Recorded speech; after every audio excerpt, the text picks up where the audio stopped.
আসসালামু আলাইকুম, welcome back to my channel. যখন কেন জানি মুখের রুচি থাকে না, খেতে ইচ্ছা করে না, ঠিক আমি তখন এই রেসিপিটা করে থাকি এবং এটা দিয়ে অনায়াসে অনেকগুলো ভাত খেয়ে ফেলি।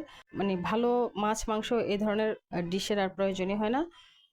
এটা দিয়ে মোটামুটি বেশ ভালো পরিমাণে ভাতই খাওয়া যায়। আমি এবং আমার মেয়ে আমাদের খুবই পছন্দের একটা রেসিপি এটা। আজ আমি এটা আপনাদের সাথে শেয়ার করছি। এখানে আমি কিছু টমেটোকে কেটে নিচ্ছি। সিম্পল, খুবই সিম্পল একটা রেসিপি। টমেটো দিয়েই পুরো রেসিপিটা হবে। আমি এখানে ৬-৭টা পরিমাণ টমেটোকে কুচি করে নিয়েছি। যারা ভিডিওটি দেখছেন প্লিজ ভিডিওটিতে একটি লাইক দিয়ে দিবেন, আমার চ্যানেলটিকে সাবস্ক্রাইব করে দেবেন। যারা এর মধ্যে আমার চ্যানেলটি সাবস্ক্রাইব করেছেন আপনাদের সকলকে অসংখ্য ধন্যবাদ। চুলায় তেল দিয়ে দিচ্ছি। আমি পুরো রান্নাটাই করব সরিষার তেল দিয়ে।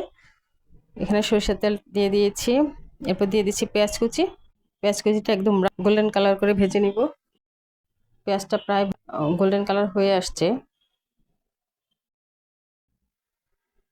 যখন কিছুই খেতে মন চায় না তখন আমি এই রেসিপিটা করে ফেলি। একটু পানি দিয়ে নিলাম যাতে আমি মশলাগুলো ইউজ করব সেগুলো যেন পুড়ে না যায়। পেঁয়াজের মধ্যে একটু একটু হলুদের গুঁড়ো দিয়ে দিলাম, খুবই সামান্য পরিমাণ। আর এখানে আমি চিলি ফ্লেক্স ইউজ করছি, মানে শুকনো মরিচকে ভেজে গুঁড়ো করে রেখেছিলাম, সেখান থেকে দিয়ে দিলাম 1 টিস্পুন। দিয়ে দিচ্ছি হাফ টিস্পুন লবণ।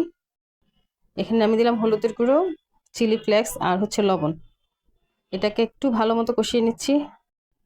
একটু হয়ে আসছে, এবার ঢেলে দিব আমি টমেটোগুলোকে ঢেলে উল্টে পাল্টে একটু মিশিয়ে নিচ্ছি। এর মধ্যে 2টো কাঁচামরিচ কুচিও দিয়ে দিলাম। এই রেসিপিটা একটু ঝাল ঝাল হলে খুব ভালো লাগে। দিয়ে এরপর এইভাবে ঢেকে দিয়ে আমি মিডিয়াম, একদম চুলার আঁচটা মিডিয়াম থেকেও লো করে দিব। দিয়ে 5-6 মিনিট রান্না করলাম। সিদ্ধ হয়ে আসছে। এটাকে একটু ভালো মতো নেড়ে নিচ্ছি। এখন আমি আরও কিছুটা সরিষার তেলের মধ্যে অ্যাড করে নিব। এটা ভালো মতো নেড়ে নেড়ে একদম শুকিয়ে নিব। রেসিপিটা কিন্তু অসাধারণ। আমার মনে হয় অনেক মেয়েরাই এটা পছন্দ করে। দিয়ে দিলাম একটু ধনেপাতা কুচি। এখন 2-3 মিনিট আরও আমি রান্না করব। রান্না করে এটাকে আমি ঢেলে নিচ্ছি। খুবই সুন্দর এবং খুবই টেস্টি একটা রেসিপি।